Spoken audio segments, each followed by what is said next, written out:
Ladies and gentlemen, I want to welcome you to another episode of the Shadows Podcast. Today, I am joined by Matthew Brackett. He is the founder of Brackett Alliance. Spent some time as a naval chaplain, Catholic ministry for 30 years. Sir, welcome to the Shadows Podcast. Thank you very much, Edward. Thank you. Yeah, pleasure to have you on here. We were connected probably a little over a month ago, I would assume, and had a nice conversation on the phone, just trying to set up a time to make this happen. But I'm excited now that we've actually were able to hit the record button. But for our listeners out there, tell them where you're located. I am actually right now in Mexico City. I'm originally from the area of north of New England, outside Boston, small New England, but I'm located right now in Mexico City. Okay, and just for our listeners, real quick, just let them know how in the world you end up from Boston to New England. From to Mexico, you mean? I mean, excuse me, to Mexico. I in my ministry experience, I had a lot of Latin American experience. I like Latin American culture, the language, the people, whether it be Mexico or Central America or South America. So I'm just sort of in a moment of my life where I can explore different places and explore possibilities of living in Mexico or some other countries. So that's what brought me here. Yeah. And we'll definitely start to unpack your journey here in just a moment. But before we do that, I'm gonna put you through the same 5 rounds that we do all guests. He told me he's super excited about the 5 rounds piece to kick things off. Brought to you by Giant Worldwide. Head over to giant.tv/shadows. Check out all of their amazing stuff they have to offer. First question for you. What do you do? Excuse me. What do you do to get out of your head? To get out of my head, and that's I get in my head a lot. So I social interaction is really helpful. I love interacting, and things like this, and just meeting with people, talking. That helps me a lot to just calibrate. And I go to the gym. It's sort of one of the moments where I'm in flow. If I had a piano here, I'd play the piano. I don't. I do. I enjoy music. And go for a walk. Those are some ways that I get out of my head. Just escape. Yeah. What book recommendation do you have for our listeners? Oh boy. I'm not I'm a let me just qualify myself as I'm not an avid reader. I read when I'm looking for something. Right. More on the educational side. I read when I have to, or I wish I was more of an avid reader, because I know it would help me so much in many other aspects of my life. Not a habit I have. So one book I just read Flourish by Peter Seligman, just because it had to do with the course that I'm doing on positive psychology. I enjoyed that. Grit by Angela Duckworth. A lot of it has to do with my own professional development, but I've enjoyed those. I enjoy listening to John Maxwell. He's got some good stuff. Yes, I don't have any really specific recommendation. Okay, we'll go with Flourish and Great. Those will be your two. Okay.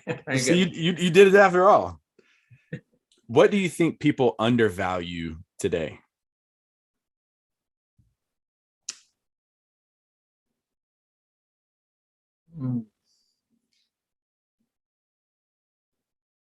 You're making me go out on a limb here. Undervalue. You mean what they don't appreciate? Exactly.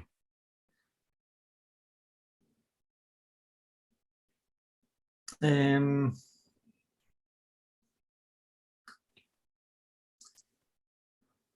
can cut out the silence after. Oh yeah. That's the beauty of it. I do all the editing on this. It happens a lot, trust me. I got a few good things popping into my mind. Give me a second.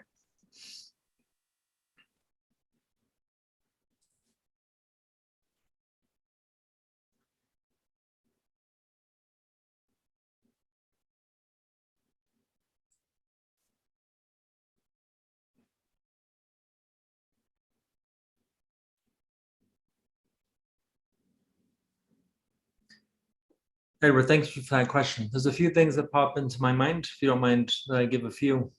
And one is the beauty and complexity of relationship, but beauty, but also the complexity that it's not as simple as it looks. Right.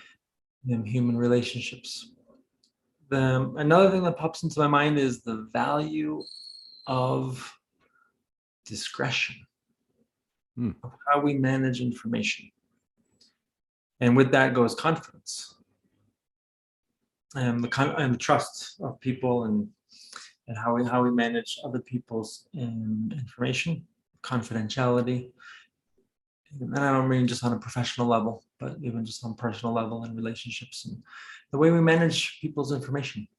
And with that, I suppose Liz, linked to that is the value of respect, even though there's a lot of talk about respect, but I think the dignity of the person and their good name is undervalued. And I suppose the golden rule, that do unto others, treat others as you would want to be treated. Well, it's a lot, we can talk about it, but when the rubber hits the road, it's not always a reality. So I think that's undervalued. That's a really good, deep answer compared to, like, I would have probably, if I was asked that, been like, I don't know, kids playing outside or something. So great answer there. What's the main thing that influences your decisions? Well, there's a few things that influence my decisions. One is alignment with values. Another one is doing good. What will most benefit others and myself? I suppose I have a caring nature. That's burnt. I'm going to go on a tangent here, but that's burnt me a few times where I care too much, and so I need to step back. Again, we learn as we go, right? Yeah. Hard lessons to learn. Again, going back to your question, what was it again? What is the main thing that influences your decisions? I think my values in doing good, and what will be the best use of my time. Yeah. And also what is that inside of my boundaries, as far as I'm not overcommitting with regards to time or my energy. Yeah. Okay. These are some good answers. And then final one, what is something that you are afraid to try? That I'm afraid to try.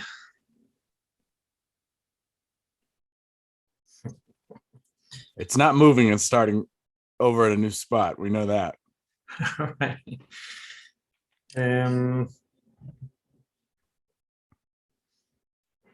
Again, you can cut out the silence. A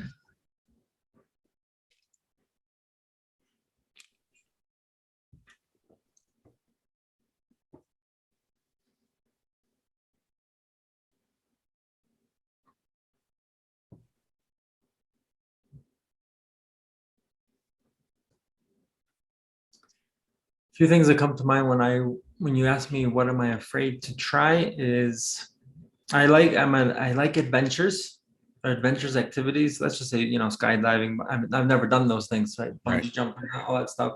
So that's stuff that I say I would love to do that, but when I'm standing there ready to jump, I'm not sure how. I think my fear would be pretty high.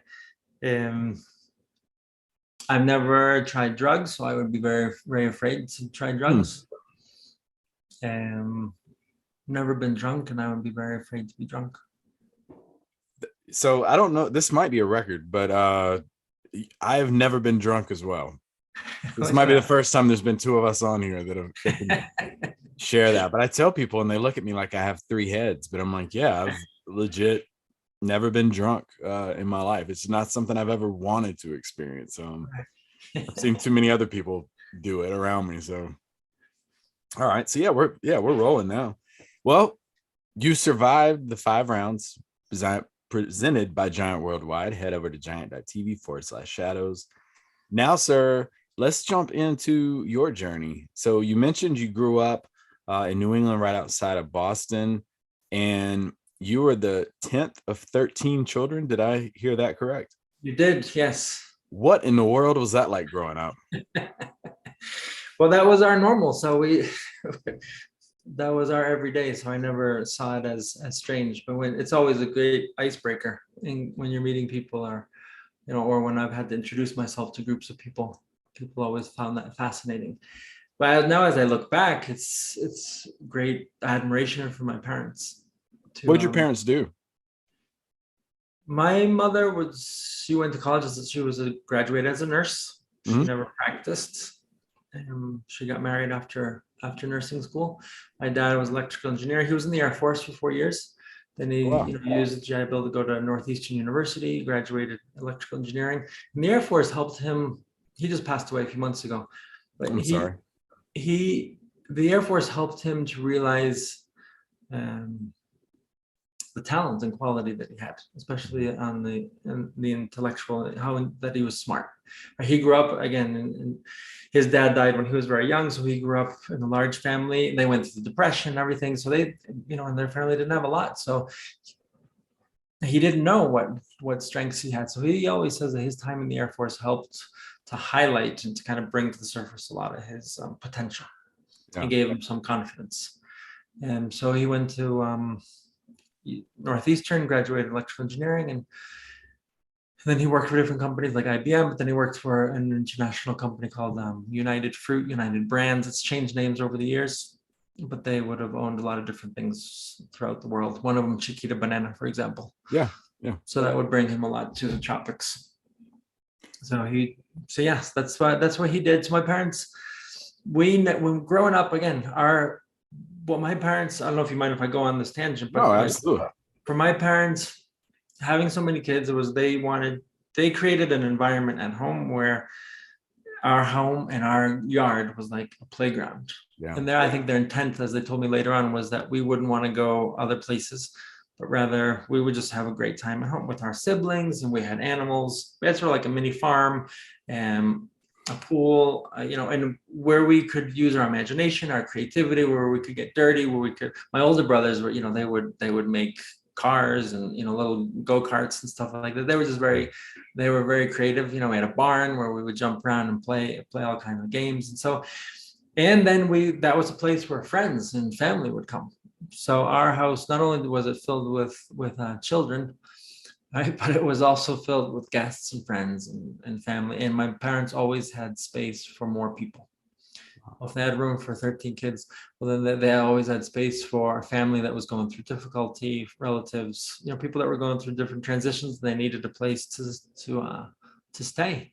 So we always had other people living with us as well, which I suppose, yeah, in the end, you can kind of look back on it as there's positives to that and maybe negatives.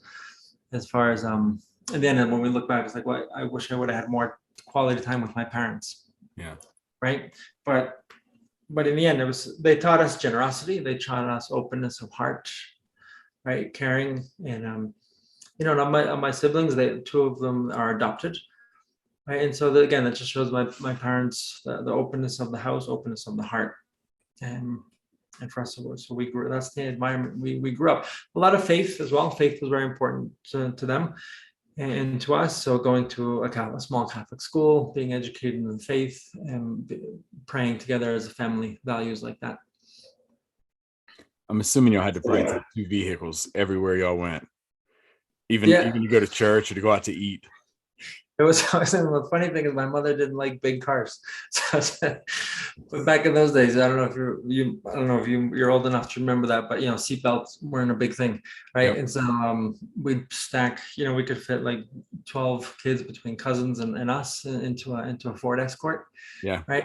And I remember, you remember that some cars had bay windows. Oh yeah. Yep. In the back, right? So as a kid, that was where I would take a nap so many times. As from security now, you look at it, you're like, oh boy, but that's the way it was growing up. It was a different time. It was. Our seatbelts were always stuck under the seats, so we never knew where they were. Yeah. I remember my parents had a station wagon, and like the back of that station wagon was like a playroom for me. It was. Now I would tell my daughter, like, sit down, get your seat. But for me, I was laying out back there, and yeah, it was fun. What's your relationship like with your siblings now? I mean, I imagine that's not a, Tuesday night, I'm gonna sit down and call everybody, but how hard is that to maintain a relationship with 12 others? It's definitely challenging. I have to be very intentional about it.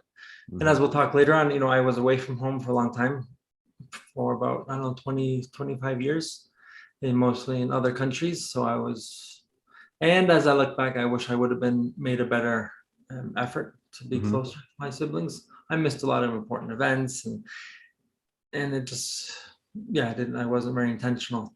And in over the last probably 10, 12 years, I've been much more intentional about, really, I call people on their birthdays.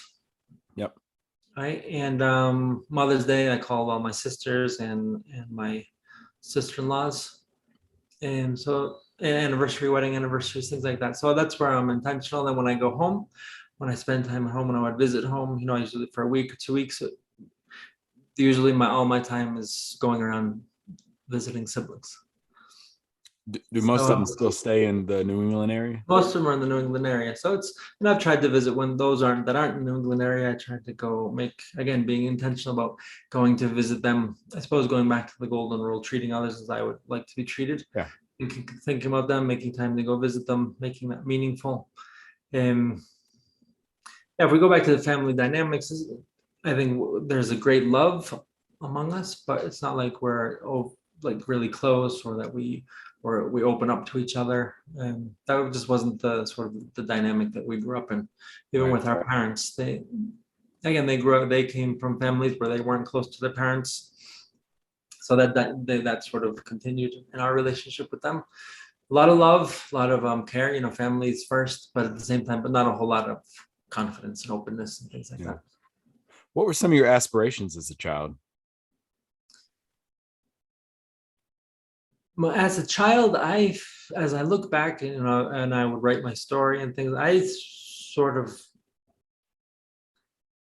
felt like I felt like I lived in the shadows. And where I wasn't, that's the downside of having a big family, is where you feel like you're lost. Yeah. Again, with no, it's not about finger pointing here. It's just that's where I was lost in the multitude, right? I'm speaking about personal experience, because my siblings would say I was the apple of my mother's eye and things like that. But just from my subjective experience as a boy, there's not a whole lot I remember. Of course, there was always safety and things like that, but it was, again, what was your question? Just what were some of your aspirations growing up? So my aspirations, I started playing soccer from a young age, so I was interested in, hockey and soccer were sports that I loved. And so as a child, you always dream about being, I suppose, more on the hockey side of being in the limelight professional. That wasn't a realistic possibility, but it was something that you kind of dream of, right? Soccer, again, I grew up playing, but it wasn't in the States. It wasn't a huge professional thing back then. Right. So it wasn't seen as a possibility, even though some of my coaches thought that I could go pro, but I didn't. Aspirations were, I didn't have any. And so that's probably why at the age of 18, I went and did a volunteer work experience. I did a year of volunteering with a Catholic organization, sort of because I didn't know what I wanted to do. Right. And so it was a journey to find myself, and and also to get away from, I suppose, when you grow up in a big family, there's a lot of, I suppose, just the family dynamics and pressures and expectations, and I wanted to step away from that. I didn't verbalize it at that, because I didn't know what it was, but I just know I wanted to get away. And how was that when you went from living in such a big family to now you're 18 and you're out on your own? And I think we grew up pretty self-sufficient. We were taught from a young age, we had to work from a very young age. We had to earn money. We had to take care of ourselves. I had to get myself to my soccer practices and get myself to work. And so we became very and I have great credit to my parents, I think, right, on that self-sufficiency and certain healthy independence. But so it was just for us, for me, it was a natural thing. It was like, yeah, I'm gonna go, and I went to Ireland at the age of 18. So I was 17 actually. I turned 18 while I was there, to do volunteer work, to work at a school. Yeah. Um, Not too much of a language gap over there. no, So, no, no, not too yeah. much.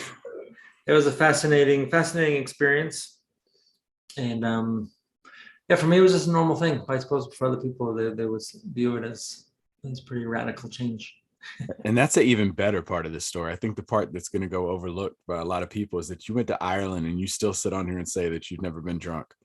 So, so good for you. Um, but with that, you said you were there for a year. And what was the biggest thing you discovered about yourself?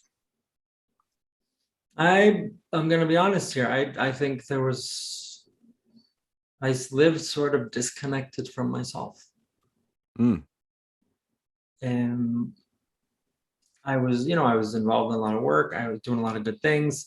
Um, it was a great experience, but I'm not sure how connected I was with what was going on inside of me. yeah. Maybe I'm not sure how that's a normal experience for an adolescent or for a teenager. Um, but I just had, I have great memories of that time. Wait, But I think I was still searching. I felt probably a little lost. yeah. And you did 1 year in Ireland, and then what was your next step after that? That's when I decided to join the seminary. Hmm. Right. So there's certain events that led up to that. But I decided to, and part of it was, I suppose, if you ask about aspirations, I wanted to do something good in life. I wanted to make a difference. Yeah. And that would probably be an honest answer to that question as well. I wanted to make a difference in people's lives. I wanted to make a difference in the world, do something meaningful.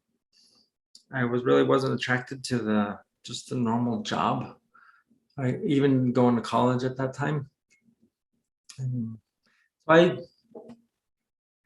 so when I suppose joining the seminary and as a path to, joining a religious order and becoming a priest, I saw that as this is a way that I can do something good. This is a platform that that will open doors to make a difference in people's lives, to do something meaningful.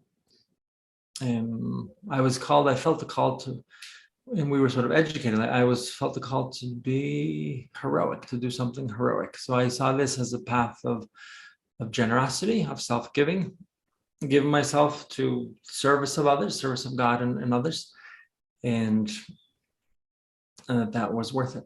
So that's what I did. And you made a meaningful career out of it. Your ministry was it 1991 to 2020? Is that correct? That's right. Yes. So 91 to 2020, and talk about some places to travel to: Italy, Colombia, Chile, England, Ireland, Mexico. What is, looking back at that 30-year journey, what are some things that really stand out from that? The first thing that comes to mind is the beauty of the human person. Mm. As when you're in ministry, as a Catholic priest, now of those 30 years, 10 of them were dedicated more to definitely towards aspects of ministry, but also to education, and training and education to be ordained a priest. So the beauty of the human person, I think wherever I went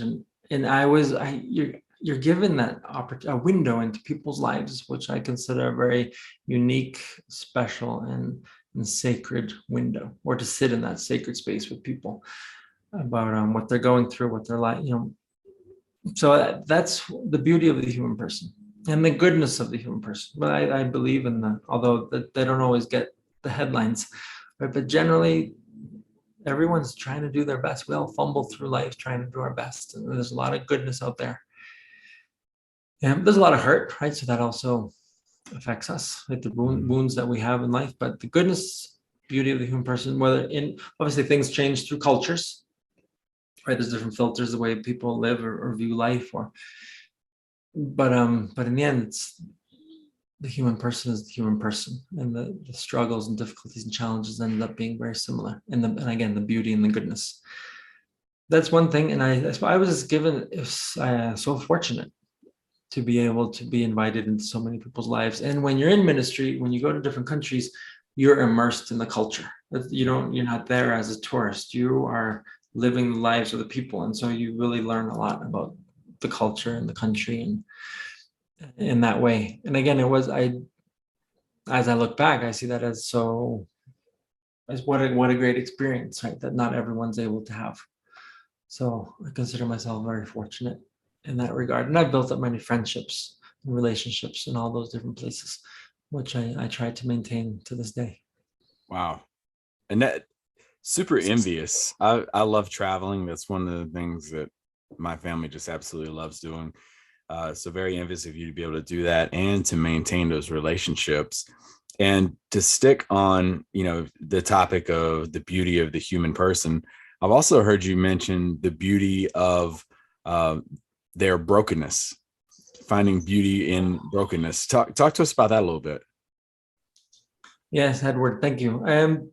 That brings up a few things. I suppose there's two tracks. One is in my own life and experiencing my own brokenness or illness, sickness, woundedness, however you want to call it, right? But also and then in ministry, that's what you deal with, with people. Usually they come to you, you share the highest, the most exciting and happiest moments from people's lives, or the most difficult, right? When they're on mountaintops and when they're in the darkest of valleys. That's when we walk with people. So you see them, in how they deal with, again, we use the word brokenness. You could use many other terms for it. And it just seems it's something about the human experience and it's not a negative thing, but we experience it as negative. It's a part of, it's the phenomenology of the human experience. It's Growth, right? No, all these phrases of no pain, no gain, all that stuff, right? Yep. But it's pain of growth, right? So pain and brokenness all can lead to so much growth. So I suppose the beauty is that I think when we face it, we're faced as human beings. We live and we want to reject it. We want to deny it. We want to deflect it, right? Or come up with some sort of defense mechanism to deal with it, which is very natural. But in the end, it doesn't help us to reconcile the challenges, difficulty, brokenness, woundedness, whatever you want to, right? And to bring light into it, to bring, when I use from the Christian world, I use the term resurrection, right? But that light is able to be brought into those darker spaces. So when we face it, when we lean into it, when we deal with it, when we try to live in the truth, then that brokenness or difficulty, challenges, then it becomes a great strength. But when we deny it, or it ends up having a lot of power over us. Exactly what we talk about here on the Shadows podcast. It's like a perfect synopsis of the show right there. Oh, there you go. Well, yeah, it is. That's a great title. Yeah. Yes, the shadows. And there's some things, now I'm going to go on. There's some things that when we don't deal with them, they grow in darkness. So when we put them in the closet, when we put them on the carpet, when we leave them in the shadows, because they scare us, because we don't like it, that, believe me, there's a lot of things about myself that I didn't like over the years. Right. And I was in very dark places where I hated my life. I hated myself, and I didn't want to live. Right. And so, but when I brought those things out of the shadows, it was very challenging, but it brought life back. That's the short version. So to unpack that a little bit, you mentioned you afraid to use drugs, haven't consumed alcohol enough to where you have been intoxicated. So those are typically some of the things that play a large part in people getting caught up in their shadows. What was it in your life that, especially doing so much good work as you were doing, you're traveling the world, making these connections, people look at it on the surface and they're like, wow, this has to be like the perfect life. But deep down, like, what do you think it was that was pulling you into that darkness? There's a few things, but yes, people would look at, look at my life, and it seemed fascinating, and I think, and I've been gifted with a lot of talent and qualities. I was successful in ministry and in relationships. So there was this whole dark side that in ministry, as just being a male, Mm-hmm. we want to put on as a human being, and then as a male, and then being in ministry, and I relate this also to my experience in the military, right? There's this facade, this strong facade that we feel like we have to put off and give off, and it's understandable. And of course, we all have a mask and a facade that, in our professional life, that we have to show. Right. But if that begins to create disconnect with our humanity, right, and a lot of and which was what I felt, and without being able to notice it, but it created a lot of just this disconnect, um, where I could connect with people on a professional level, and always usually people would come to me, but did I have friends and people that I could really share with? No, it ended up being a very lonely place where you're Mm. surrounded by people, where people lean on you a lot, where you're a point of reference, right? And you're conducting ceremonies and talks and conferences and this and that. But I would always step back into my loneliness. Mm. And then there was, and then so there was a sort of a feeling that I was not only had a facade, but I was a farce, right? Yeah. That I wasn't what people thought I was. So that really sort of digs into integrity, honesty, right, which for me is important. And so it was sort of like this feeling very conflicted with myself over time, right? And then Catholic priesthood is a very unique lifestyle, and there's a lot of beauty to it, but there's a lot of it's challenging. Mm-hmm. It can be a very lonely lifestyle, right? Especially if we don't use certain tools to create community, to create friendships and fraternity, which I didn't have the tools to be able to do that. So I didn't do that. And so a lot of people considered me their friend, but I didn't really have because again, because of professional relationships, it's a lot of times it's one-sided, right? People open up to you. And so over the years, I learned or I didn't learn how to create real deeper connections with people. So that led to a lot of loneliness. And then, as you talk about, there's behaviors that we turn to as human beings to deal with the pain, Mm-hmm. right? And we've talked about drugs or alcohol, right? It can be any sort of addictive behavior, can be one, right? A behavior that has power over us, right? We look for some sort of satisfaction, or what they call self-medication. So I suppose, and being lonely and not being living celibacy, it's sort of, how did it shoot out sideways was probably through my relationship with sexuality, with pornography, things like that became my go-to, to find consolation. But did that help? No, it just led to more guilt and shame, and so it sort of dug me into a deeper hole. And how'd you find yourself getting out of that hole? I was it was it sort of tragic or dramatic moments life had made me have to face those realities, right? You try and try and try, you look for support, um but sometimes hard to find good support, Yeah. right, to deal with that. And then as a priest, it led to, to infidelity, right? And I know someone that you had on here also talked about an affair. So yeah, so I ended up looking for for life and for hope and for companionship, where first of all, where I wasn't supposed to, but also where I wasn't going to find it, right? And just sort of in sexual, again, very temporary, passing sexual relationships, which again led me into just deeper conflict with myself Yeah. and with the lifestyle. Um, and I think everything is understandable in its context, even though it doesn't make it justifiable or right. I was on a journey of searching, and that was probably about 12 years of a journey of searching. Mm. Um, and you look in the wrong places, you get burnt. And so, and then that sort of that surfaces and it comes to front, and then you have to deal with it. And so I had to deal with it.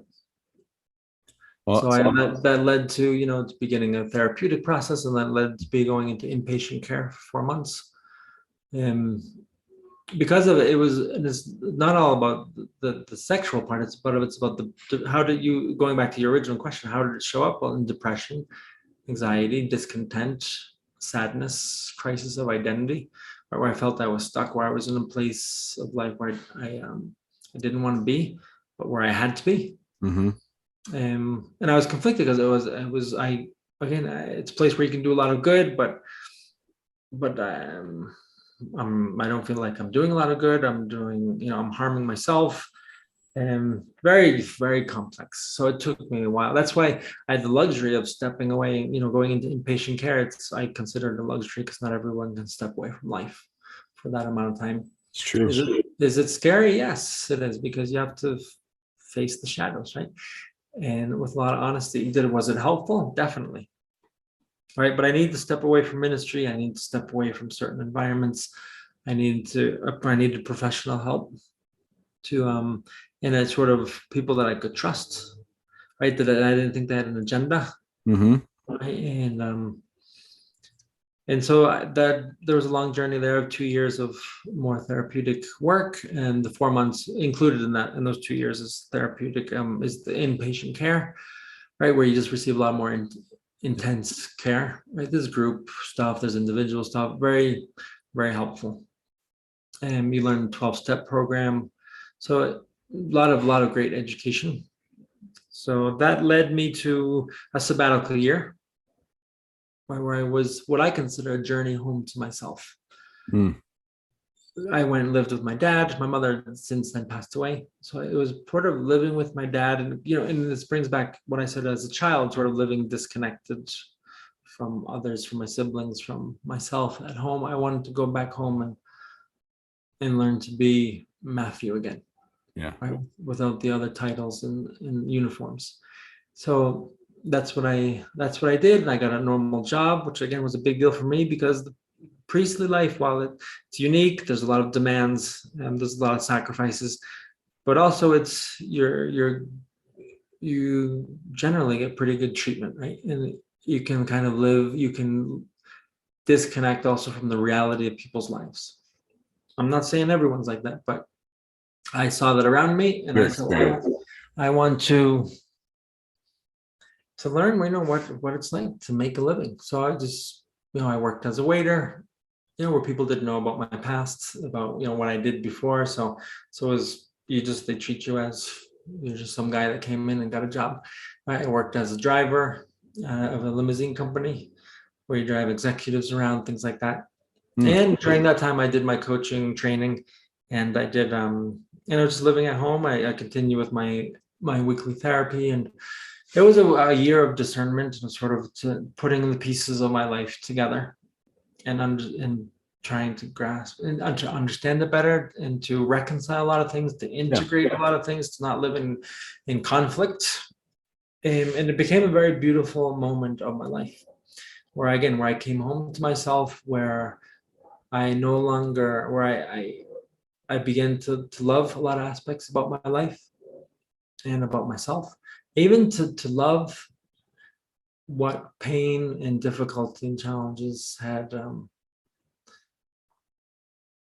the benefits that they had brought me. And as I said, the friendship with pain and brokenness came from that. And that's led to a lot of good things, where I think it's helped me, serve me well, to be able to help people better, to serve them better. And so that's what that journey was like. And then at the end of that sabbatical year was when I wanted to step back into ministry, to give it another try, feeling that I was at a much better, different and better place in life, in my relationship with myself, with the church, with the world, with life. And I wanted to try out ministry again to see how it fit. And that's what I did. That's when I joined the Navy as a chaplain, and had such an amazing experience there. in naval chaplaincy, working with Marines. Well, first of all, thank you so much for opening up and sharing that. And you were talking about, you had to get back home, not just physically, but mentally as well, and just recharge. So kudos to you for sharing that. And real quick, sidebar question: where were you a waiter at? Where'd you wait tables? I was some I was some restaurant at a hotel near where I lived in Okay. Massachusetts. I looked for something close, something that was easy to get to. Yeah, so just normal New England, small town New England restaurant. Okay. I was a Red Lobster guy for a while, waiting tables there. So I heard waiter. I was like, oh, okay, let's see where this goes. So yeah, you mentioned that you from was it 2000 September of 18 is when you joined the U.S. Navy as a chaplain. That's right. Yes. Talk to us about your experience in the Navy. Like, what are some things that stand out most about that part of your journey? Yes. Edward, let me say something before that. Sometimes when I talk about my life, people that I worked with in the Navy, they begin, oh, because I get feedback and they're like, oh, I didn't know you were going through such difficult times when you were working. And it's like, no, there's two different chapters here. This is before the Navy, right? Yeah. Where I went through a lot of these shadows and difficulty, right? Where I dealt with that, I stepped Mm-hmm. away, dealt with it, and then I stepped into naval chaplaincy. And again, I think my experience has served me, my ministry and everything that happened before 2018 helped me to serve better. Yeah. I can just repeat what I've said before. Just in the military chaplaincy, first of all, I love the diversity of the ministry. I'm at a base, but there's 5,000 people, and I'm the chaplain to everyone. It's not, it's not faith-based. And it was part of what I wanted to do. I didn't want to only serve Catholics, but I wanted to serve the human person and that diversity. Yeah. And military chaplaincy brought me that gave me that ability. And to just be in so many people's lives, and again in their joyful moments, but also in their most tragic moments. Since wherever you have a large mass of humanity, right, and they're in the military, it's they're on the younger side, right? So wherever there's going to be a lot of challenges, and so again you're able to sit in that sacred space with people that you've never met before and you probably never see again. But where the chaplain is afforded that very special grace to sit in that sacred space, and where people can have the confidence to open up because that's protected by law, right? Well, of confidentiality, what we call privileged communication. Mm-hmm. And that I think people in their dealings with me, that they felt cared for, that they felt understood, which in the end, going back to the golden, that's what people want to be seen. They want to be valued. They want to be cared for and understood, right? Not judged. And so being able to sit in that place and just take people where they're at, and it's just so meaningful. And the life of a chaplain is very dynamic because every day is never the same. You don't know what's waiting around the corner. Yep. Right. And so you just invited into people's lives in such special ways. And when people, when a Marine or a sailor, they're able to walk away and you see where they're able to smile again, where they have a sparkle in their eye again, where they can now make sense of what they're going through, or at least make sense of how to deal with it. Mm-hmm. That a weight's been lifted off their shoulders. It's very satisfying, right? I mean, did I do anything special? No, but I'm afforded that very privileged place to be there with them and to listen, to support. Do you think your time as a chaplain led to your work as a diversity inclusion trainer? I think yes. It's funny. I'm going to be very honest here. With the trend in diversity, equity, inclusion training, when anything becomes a trend or a fad, I sort of feel a rejection towards it. Like, I'm not going to get involved in that. But there was a friend of mine that said, I thought you were going to, when I had a call with him, and he said, I thought you were going to pitch me that you wanted to offer diversity and inclusion training in our company. And I said, no. I said, because he looked at me and said, because of your past and your experience, you'd be such a perfect fit for that. So that helped me. And this is where, going back to your question about getting caught up in my head. Sometimes I'm my biggest obstacle, my worst enemy, where I get caught up in my head and I get in my way. Right. And so this guy was able to sort of bring that way and say, yeah, well, I'm a white heterosexual male. That might not be to my advantage, but my experience and my love for the human person and dignity and all the dignity of the human person and the diversity of my experience and the diversity of ministry is definitely something that I can bring. So that's sort of what opened the door of being able to see that see my experience in my past as something that I could leverage to help that space and to educate and train and help people to and just going back to love and to respect the human being and to take people from where they're at and to see that and from such a beautiful lens. With diversity, because we talk a lot about diversity, inclusion, especially in my career field. But talk to us. What do you think is the biggest misconception with the word diversity? Well, I think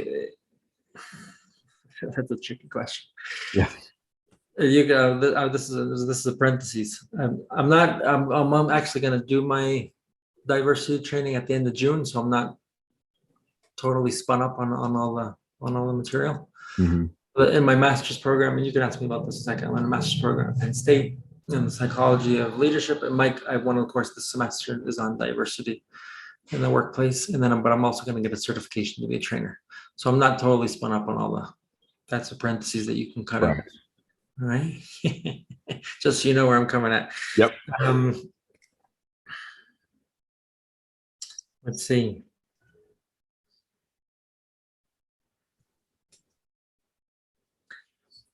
I think with diversity, what sort of strikes me is that diversity is kind of seen as a new thing.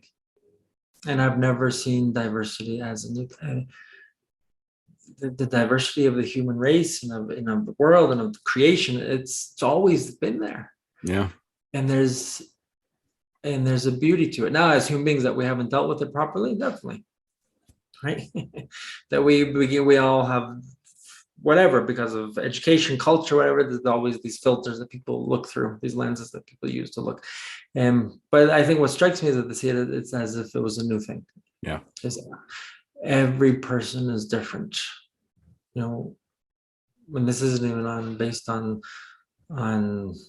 skin color, on faith, on culture, on sexual orientation, or anything like that. It goes deeper than that. Yeah. Every person is different. Yep. Experiences. Yeah, I do agree with that, what you said about how we treat it like it's this new topic that's just been brought up, but it's been around longer than leadership. So, but okay. And talk to us about, you said working towards masters at Penn State. Yeah, so I'm in a master's program. Thank you to the GI Bill. Mm-hmm. Great benefits, military service. Yes. Right. And when I went into ministry, as a naval chaplain, I didn't think of that. That wasn't my goal. Right. My goal was to help clarify things in my own life. Mm-hmm. Right. And also to do something, again, to do something meaningful for such a unique public, which is the people in the armed services. So GI Bill benefit. So it's my master's in the psychology of leadership. Really, it's leadership studies, but from the perspective of human behavior. And leadership is one of those words that means everything and nothing at the same time. It's been so overused. And so I wanted to be in a program that would look at it from a deeper scientific perspective of human behavior. Right? I didn't want to just learn a bunch of nice phrases and about what it means to be a leader. And so that's why I chose the program, because it's virtual. I don't have to be in Philadelphia to do it, in Pennsylvania. And so I'm doing that, and it's to strengthen the abilities and the services that I bring as a coach, consultant, and trainer to people in leadership positions and to their teams. I would love to connect you with my wife. She's actually working on her degree. in human psychology as well. And some of the topics that she's writing these papers on, so intriguing. And she asked me about one this morning, and I was like, I don't even know where to start with that. But it's crazy. It's crazy. But yeah, thank you for opening up about that. Now talk to us about Brackett Alliance. Yes, Edward, let me go back a little bit just around my education. Mm-hmm. As you know, to become a priest, there's a lot of intense education and training that goes into that. So I've been afforded the ability, to you get a bachelor's in philosophy, that's mandatory. You get a bachelor's in theology, that's mandatory. But I was able to do further studies in a master's in spiritual theology, which is, from a Catholic perspective, but very focused on spirituality, on the spirituality of the human person, the relationship with the transcendent, and the relationship with the transcendent with the human being, and the human being with the transcendent. And then I did some postgraduate studies in family education and in counseling when I was in Chile. And then I did another specialized degree in human development, the development of the human person in light of vocation, in light of making decisions for vocational decisions, commitment in life. So that was, again, very helpful. And I didn't want to go back to school again. I'm not a big friend of studies, but I like to learn. So this last program with the master's at Penn State will hopefully be the last time I go to formal learning. But then you're going to end up being Dr. Brackett after that, because you'll go back again. No.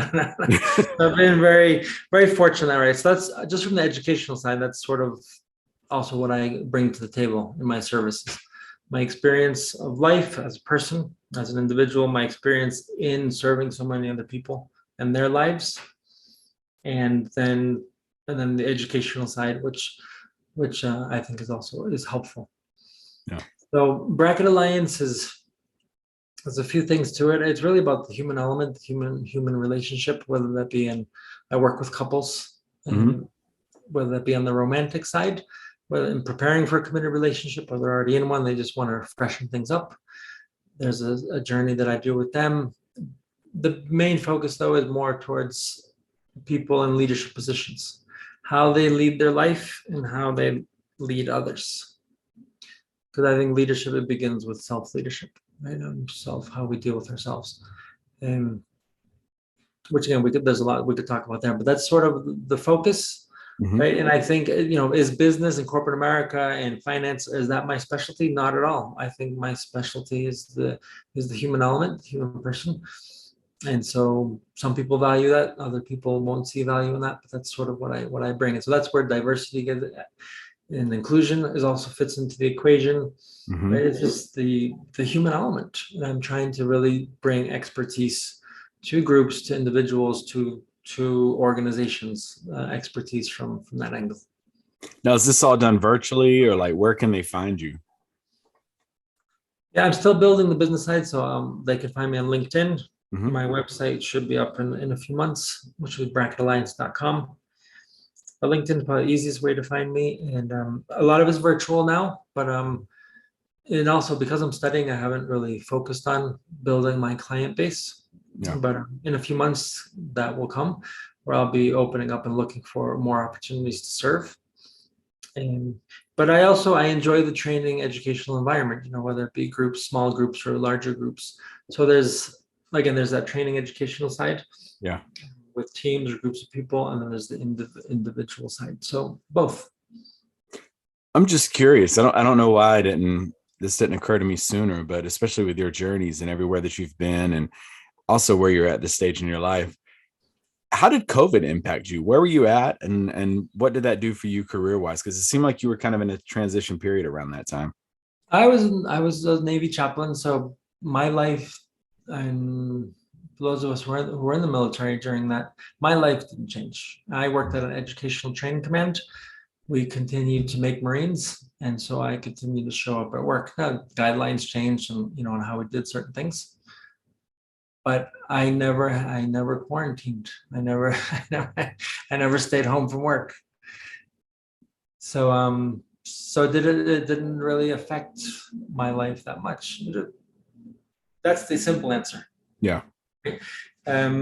Did I? Then I just a few months ago I got COVID. I was living with my dad. My dad got COVID. So how did it affect my life personally? We lost my dad through COVID-induced Sorry to hear that. symptoms, right? And he got it, and he went down really quick. I was so happy to be able to be with him because when my mother passed, I hadn't seen her for 2 years because I was on ministry in a foreign country. So it was very special to be with my dad during those moments to care for him. But so on a personal level, well, it's definitely hit home on a very personal level. Yeah. Once again, I appreciate you sharing that, and my condolences to you. Yeah, I mean, you seem like, I mean, what you talk about diversity being experiences and things we've been through, and everybody's different. And what an incredible journey you've had up to this point. You're still not done building on it with the schooling and about to, really hit the ground running with your business and everything. But kind of forecasting out like 20, 30 years from now, like what do you see your legacy being? Thank you, Edward. I do. I'm itching to kind of get to work. The academic environment is not where I flourish, right? Because you have to be at home, you have to study, you have to read, you have to. Social interaction for me is very important. I'm not a researcher and academic, although I like to learn and I like to bring good knowledge to people. So, where do I want to be? And like I said, I'm itching to get to work, to be active.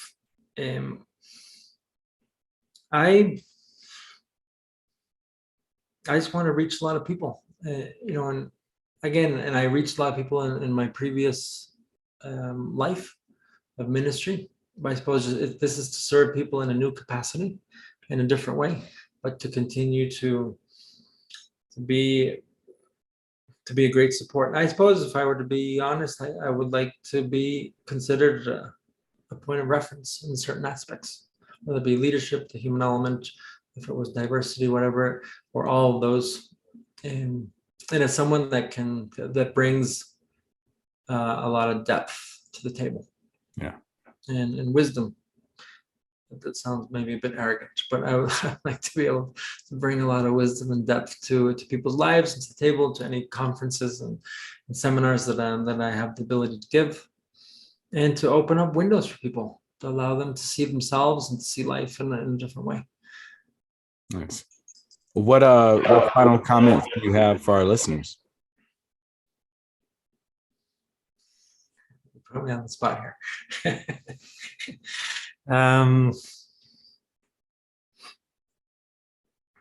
Let's see. A final comment for your listeners here in the Shadows podcast would be that when we're going through difficulty and challenges or crisis, that's a whole other thing that I love to talk about. Right. Is because of the way our brain is sort of wired and trained, is we go into crisis mode where we focus in on what's at hand, right? But we can miss the collateral beauty. So I suppose my encouragement to people would be, in the midst of challenges and difficulties, to lift up our heads, to look around, and to be able to see the collateral beauty. And I have to say that there were a lot of people who reached out to me, who were supportive when I was in my darker moments, and I don't think sometimes I didn't notice.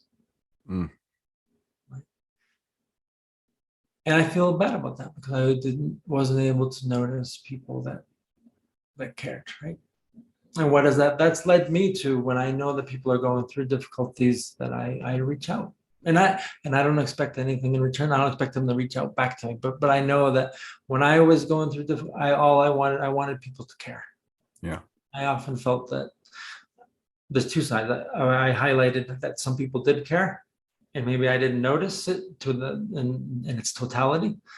But I also did notice that a lot of people didn't show up. Yeah. And I found that very hurtful.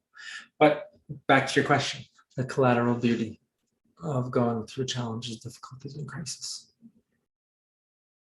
Well, I can't thank you enough for taking time to be here on the podcast. Pretty cool. Got a guest from Mexico City on here, but No, thank you for sharing your story, for opening up, for being your authentic you here on the show, and for taking time to do this. I'm a connector as well, so I'm definitely gonna have to keep in contact with you. Thank you, Edward. Thank you very much for the opportunity to be on this wonderful podcast. Yeah, this was great. So, folks, hope you've enjoyed this episode. If you enjoyed what you heard, please go leave us a review over at theshadowspodcast.com. Let us know. It does help us spread the word and continue to spread the word of what the Shadows is doing. Also, stay tuned. July 7th, we're going to have our first ever Rise from the, or excuse me, we will return for Rise from the Shadows season 2, Behind the Mask. We've already got some guests lined up for that, so that's going to be awesome as well. But folks, that is going to conclude this episode of the Shadows Podcast.